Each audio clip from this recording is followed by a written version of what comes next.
So you believe that something can be divine revelation and also simultaneously be corrupted? Because, and I do want to let you guys hear. So corruption of a text is defined as an addition, omission, or alteration done to said text by somebody that is... Did you catch this? She's already cooked. She's already cooked. She's already destroyed the Quran. The Quran is corrupted according to Korah. According to Korah, the Quran is corrupt based on her definition right here. She just doesn't know it, but watch. Because, and I do want to let you guys hear. So corruption of a text is defined as an addition, omission, or alteration done to said text by somebody that is not the author.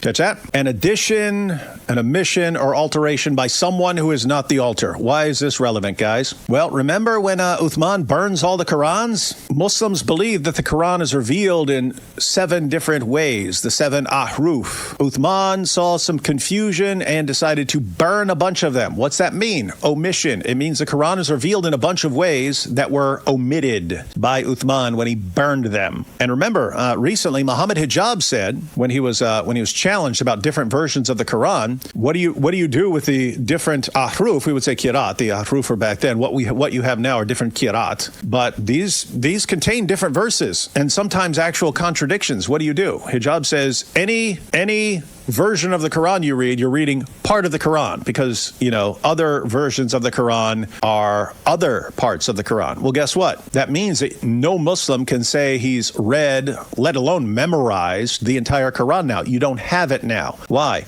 The Caliph Uthman ordered everyone to hand over the Qurans and burn them. And in doing so, he burned a bunch of different ways that the Quran was supposedly revealed, which means that according to Korah, the Quran was corrupted. It's not according to us. That's according to Korah and what her sources say about the Uthmanic recension. So do you guys agree that a text can be corrupted and also simultaneously be from God? What you're doing right now is you're equating the idea of particular versions or specific instances where someone changed a particular book that went through one portion of society, right? One particular, let's talk about the slave Bibles, right? As Black people, we know that there was a specific Bible given to African American slaves where certain verses were removed that would have alerted them to the fact that chattel slavery was not of God, that God directly, hold on. Because I'm going somewhere with this. God directly condemned the type of slavery that was being used or being, enacted on African American slaves. That said, it did not affect the totality of scripture. As she mentioned, the Dead Sea Scrolls, when we look back at the earliest text, we know what the Bible is supposed to say because we have very, very old copies. So when someone changes one book in one particular portion of the world, we can verify that or we can juxtapose that against what other scriptures we have. So the problem with the Quran, of course, is we know that it has been burned, right? I'm going to address that point. Okay. So the issue is you're saying that maybe one person just added the word Pharaoh in there, but the issue is even in the Dead Sea Scrolls it says Pharaoh. So it's clearly, according to your standard, original to the text that it says Pharaoh. So in Joseph's story, when this sovereign is addressed as Pharaoh, you're making the argument now that somebody added this in to make it more adaptable to the people in the time and so on and so forth, but it's original to the text that the sovereign in his time is called Pharaoh. How is that a problem for them? Did you guys hear what she just said? She just said it's original to the text. In other words, she said it's not just one manuscript you find the word Pharaoh in, and then all the others say something else. It's everywhere. And she says it's original to the text. Hey, Korah, who does the Quran say revealed that text? Because she just said it's original to the text, the word Pharaoh. Okay, so Allah revealed it as Pharaoh. If it's original to the text, then Allah revealed it as Pharaoh. So then Allah comes along later to correct his own error as to how he revealed it? Is that what you're saying, Korah? Allah's correcting his own mistake? Oopsie, I revealed it as the word Pharaoh. Oops. Not looking good. Not looking good. Which is historically inaccurate according to Egyptologists, which is why when she mentioned the Surah of Yusuf, the Quran comes and corrects this. And the Quran comes and corrects what Allah revealed. She said it's original to the text of the Torah, which Allah revealed according to the Quran. And she just said the error was in the original. Ouch. He calls the leader in the time. What's that? 1 second, too. I liked what the Christian sister was saying. I don't remember what her name was, but I agree with what she was saying. The point, and it's actually something that I brought up in our debate with Junior. I was like, you need to argue for a global corruption of the text. You can't just say, it's a singularity, because like the sister said, you can go and find another manuscript and it would have the correct narrative in it, correct? So it's and she brought up the argument of the slave Bible. the enslaved Bible, and I'm like, you can find, and that was a corruption. That's a perfect example of a corruption where these people who are enslaving other human beings wanted to hide certain things, but you can refute the corruption with the true text. So that's an example of showcasing how Cora is wrong in her position. You know what I mean? She's very wrong. And I don't know if Aaliyah came in a little late. She said, what's wrong with using Pharaoh, though? Nothing. The only thing you can say is that during the time of Joseph, Pharaoh would have been called something else. But that doesn't change the fact that once they started using the word Pharaoh, they applied it to all rulers of Egypt from the first dynasty. And that's how scholars use it today. In other words, they'll refer to any leader, even before the term was used, as Pharaoh, because that's what you call the rulers of Egypt. And so the idea that everyone does this with the rulers of Egypt, but the Bible's wrong and mistaken for doing what is the standard usage is just insane. And this is our only example I've seen so far. This is wild. A king instead of a pharaoh, because the term pharaoh, although it did exist in the time of Joseph, it never denoted a ruler or a sovereign. It denoted the great house or the great temple. So it would have been incorrect for the Bible to address pharaoh. However, let's talk about that, because But remember, though, she said it's the original reading of the Torah was Pharaoh. She said it. Original reading of the Torah revealed by Allah. Allah got it wrong. Ouch. And so it wasn't corrupted later on. It was just wrong from the beginning, according to Cora. So this has nothing to do with the corruption of the text. She just thinks that the Torah was revealed wrong. Okay, we need to take that up with Allah. Getting into semantics, right? We know that throughout the Bible, the Jews, or from the Torah, the Jews do not use the name Yahweh very often because they considered it too sacred to read aloud. So instead, they called the Lord the Lord. But that doesn't mean that they did not know who he was. So if we see that this particular writer is calling someone a pharaoh so that it is more palatable to the people that are going to be reading it in that region because they know of kings as pharaohs, then that's okay. It doesn't. Oh, that's interesting. I didn't understand what she was saying at first, but you take something like the Shema. Hear, O Israel, the Lord our God, the Lord is one, right? In the Hebrew, in the original Hebrew, it's Yahweh, right? But Jews didn't like pronouncing that name because of the very harsh warning about taking the Lord's name in vain. They were just worried about saying it, and you might just be thinking about something else, or your mind may drift very briefly, and you would be taking the Lord's name in vain. So they would say Adonai instead, Adonai, which is like Lord, but it's like a regular word, Lord, not a name. So she's pointing out that no, they don't have any problem doing this. They don't have any problem using a different word or name, and we don't think that changes we don't think that that's not corruption. That's not corruption. Things like that. We wouldn't consider that corruption, but Cora does, But of course, she had to acknowledge that it's original to the text, in which case she believes that Allah just revealed it wrong. That is weird. Change from the message or the overall context of the book. But what happened with the Quran, and we know that we have to address this, yes. What happened with the Quran is that it was burned. You're aware of that. Uthman, you know this. You're a scholar. Uthman, when he standardized the Quran, he burned everything apart from exactly. Apart from the manuscript of the Prophet, peace be upon him. Sure. So when we're standardizing something, it is very convenient to burn all other potential references so that we cannot possibly check if we still have the correct context of the text. Do you see where I'm getting with that? Okay, perfect. You can but say, the issue it's is, not let me address Pharaoh, that. but you have let me no address that idea what your original Quran might have said. Perfect. We actually do, because if you actually read the hadith that talks about the burning, he says that he burned everything. But I am comfortable with hadith. Yeah, I'm comfortable with every single authentic hadith. What's up? How does the hadith help this situation? The hadith are about the prophet stories, not about the companion stories. What is the hadith going to do for you in engaging this narrative? This is Muslims. No, I think they're pointing out that, hey, if you think that variants and so on are an issue, then what do you do with the third of the rightly guided caliphs burning all the manuscripts because there are differences? So what do you do?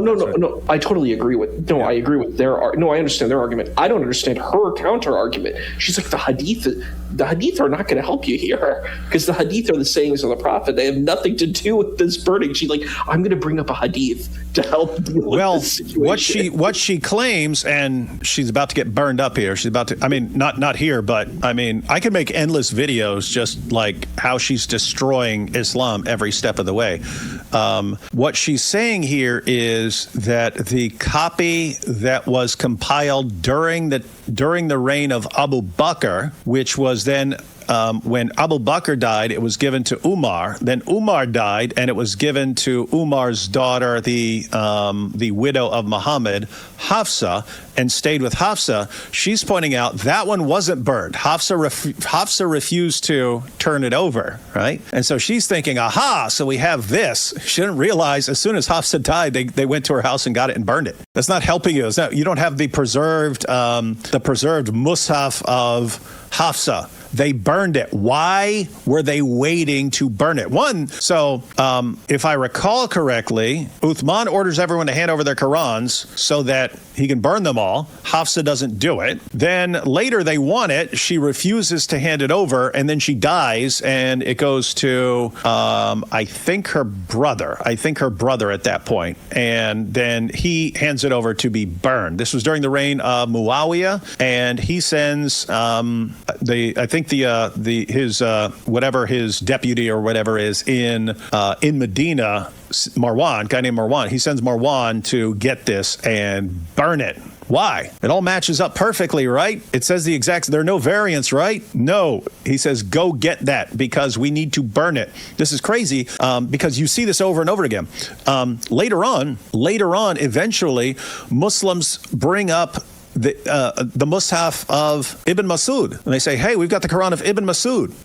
The Sunnis take it and burn it. Why is this relevant? Muhammad said, if you want to learn the Quran from anyone, learn it from Ibn Masud. And someone brings up the Quran of Ibn Masud. They say, burn that thing. Why? They know about the differences. They know about the differences, and they're obsessed with burning them to cover up all the differences. And then somehow Muslims in the 21st century, it's nope, just perfect preservation, no corruption. If there's no corruption, why are they burning things left and right to try and cover up the differences, Cora? Why? Why are they doing that? But let's see. She's trying I think you're right. There's a problem here. When you start to academically study Islam, the whitewashing stuff disappears. So if you go to probably an Islamic school, you're going to get a very whitewashed version. Everyone's agreeing. You're not going to learn about the battle between Aisha and Ali. You're not going to learn that at all. That's not a narrative you're going to learn. You're not going to learn about the burning of the Quran. You're just going to hear perfect preservation. You're going to hear that narrative. And I think this is just dishonest. You have to be honest with your tradition. You got to say, look, yeah, there's difficulties here. Yeah, the Quran was burned, and there's an issue with that. You can't claim perfect preservation when the perfect preservation is, I'm going to destroy all my rivals. It's like, oh God, I have to bring a little small movie reference here, but it's like Dredd. I don't know if you know Judge Dredd, but they made a new Dredd movie in 2012. Oh, that was one of the top 5 action movies of all time. I haven't actually seen the movie. I just saw a bunch of YouTube clips, but that thing was phenomenal, man. There's the 2012 one, and then there's the 1995 one with Sylvester Stallone. But the Carl Urban one, that's the earlier one. The earlier one was kind of like a comedy, but it was very hammy. Yeah, it was dumb. But the Carl Urban one, my goodness, that was one of the legendary. And matter of fact, I will never forgive viewers because it flopped at the box office. I was like, that was one of the great, and they would have instantly made a follow-up to that if it hadn't flopped at the box office. And I have no clue how it flopped. It's one of the greatest action movies of all time. And again, I've only just seen a bunch of YouTube clips, but it's spectacular. No, I just rewatched it on my trip, and it's such a spectacular movie. But in the movie, there's these gangs fighting for power in this tower that they're in, because it's like an escape from the tower because they're trapped in this tower. These the two judges, and basically this kind of crime syndicate, called the Mama Syndicate, comes in and they wipe out the other 3 syndicates that are there. And they become the only one syndicate. Yeah, obviously you're going to be the only one power there because you wiped out all your rivals. So yeah, of course you're going to have this one Mus'haf because all the other Mus'hafs have been wiped. Yeah, and isn't that insane? It's in their sources, guys. This is all in their sources. oh, there's a ton of differences between all these different Qurans. Well, let's just burn them all and put out a standardized version. Hafsa still got one that she didn't hand over. Okay, wait until she dies and then grab it so we can burn it so people won't notice the differences. Oh, hey, now later on, people are bringing Ibn Masud's Quran over here. What do we do? Burn it. Burn that thing. Let's just keep burning all the evidence. Here's what's crazy. It's totally unnecessary. We wouldn't have a problem with textual variance or a copyist mistake. That happens, especially if you have a bunch of people who are trying to memorize it, so they're hearing it and trying to memorize it, and then later on they're writing it down. Of course you're going to get textual variances and differences. So what? It's not an issue. It's not a problem. It should be fine. I agree. I don't think there's any problem with but you see, you see the inclination. It's better to just burn all the evidence and pretend there's no differences than to actually acknowledge that there are differences. And here we are, 14 centuries later, and you still got, nope, one Quran, nope, it's perfectly preserved. See, we burned everything. This is insane. All right, let's see what we got here. On might have said. Perfect. We actually do, because if you actually read the hadith that talks about the burning, he says that he burned everything. I am comfortable with hadith. Yeah, I'm comfortable with every single authentic hadith. I'm a Sunni Muslim, so I accept every single authentic hadith. But let's go back, because you're quoting, hold on. So when you're quoting a hadith, you're going to take the entirety of the hadith. The hadith that you quoted about the burning, that is from a narration, and it specifies that all manuscripts were burned except for the manuscript of Hafsa that belonged to the Prophet Muhammad, peace and blessings be upon him, which means that we have an original text. So let me ask you guys this, because we're being... Did you just hear that, guys?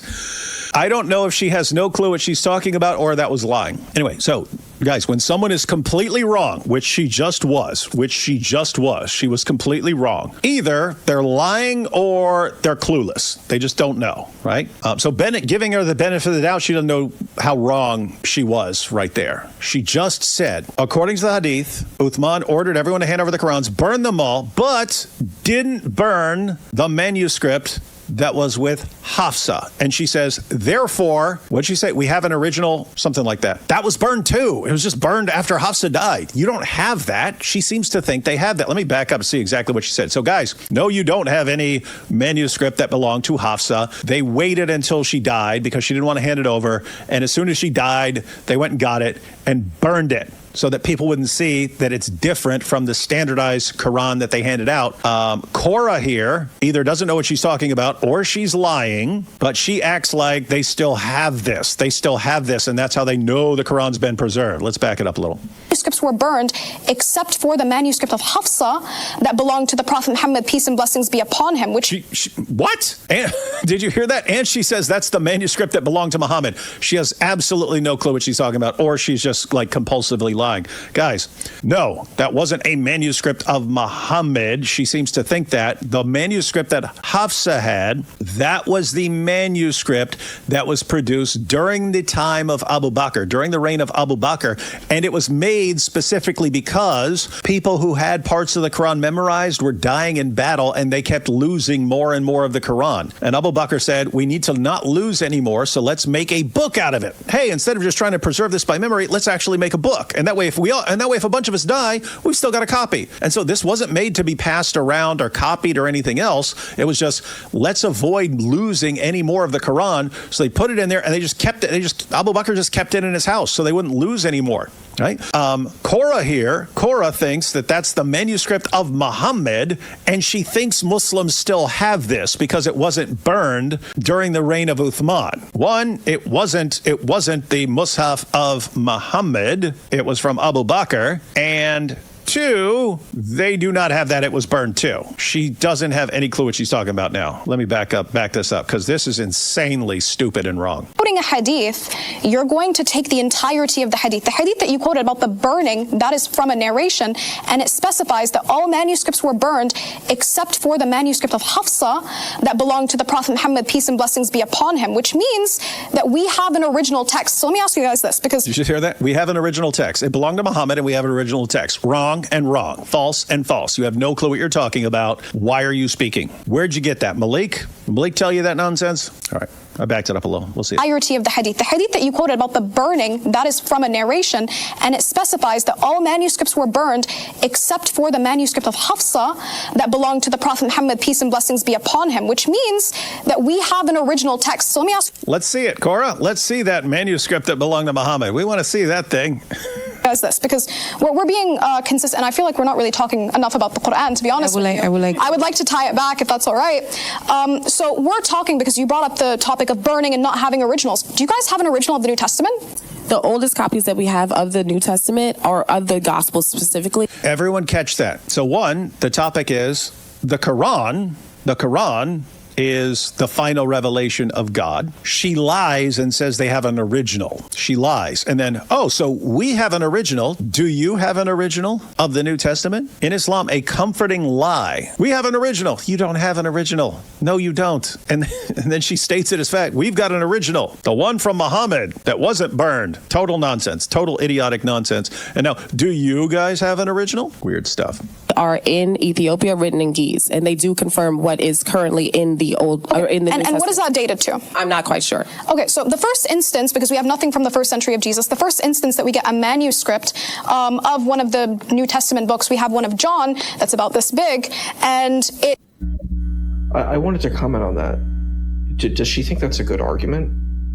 Like, that's a really bad argument. If you're going to make that argument, that burns you. You're basically saying, well, we cannot know who Jesus is. Well, we can't know who he is. It's impossible to know who he is. Because you're going to say 600 years later, the Quran's going to tell us who he is? Like, it's like, I don't think these people really think their arguments out, because what they do is they're like weaponizing arguments. Like, I'm going to fight. I'm going to create this sword and cut with it. But I'm like, your sword is two-edged and you're cutting yourself when you're making the cut of the other. So it's a really bad argument. I don't even think she realizes that. I'm like, if you say that you don't know who Jesus is, well, then I guess we just can't know. And, God's words can't be preserved. That's what she's telling us. And it's stupid for multiple reasons, right? So one, she already acted like they have an original. They don't. That's a complete lie. But then she acts like it's a problem for Christians that we don't have the original manuscript of John or the original manuscript of Matthew or Mark or something like that.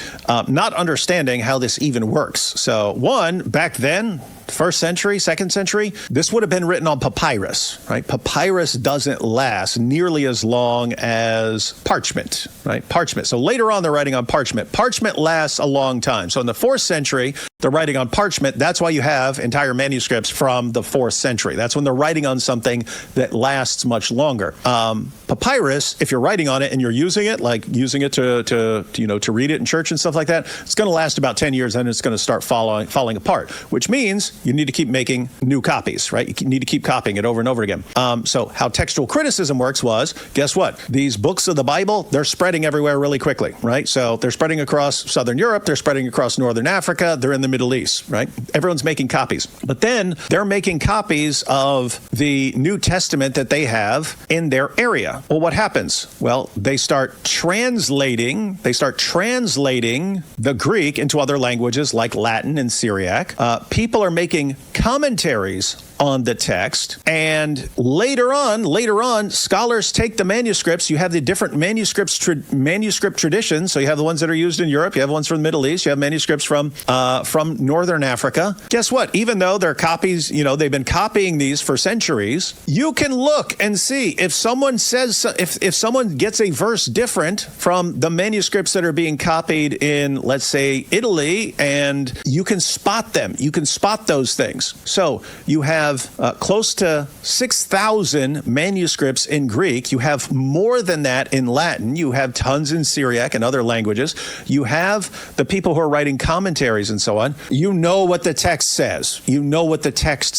There's no real confusion on what the New Testament is claiming. But she's insisting, nope, you have to have the original. Well, guess what? You just burned up the Quran then because you don't have it. And you had to lie to even claim that you had the original. You had to lie and say that you've got this manuscript from Muhammad that was preserved by Hafsa. Are you kidding me? This is dawah, guys. It's all complete nonsense. Is a couple of verses from John. No, it's credit card sized. It's credit card sized. It's P52. Okay. Yeah, that's the first fragment that we get. So we don't have a complete copy until some people say like Codex Sinaiticus and so on and so forth, which is compiled, right? Some manuscripts are from earlier, some manuscripts are from later. But you made a point about not having originals and so on. So how can you have an issue with us having a standardization process that a lot of people, such as textual critics of the Bible, actually praise Islam for and say that Christianity does not have this, but rather Islam does?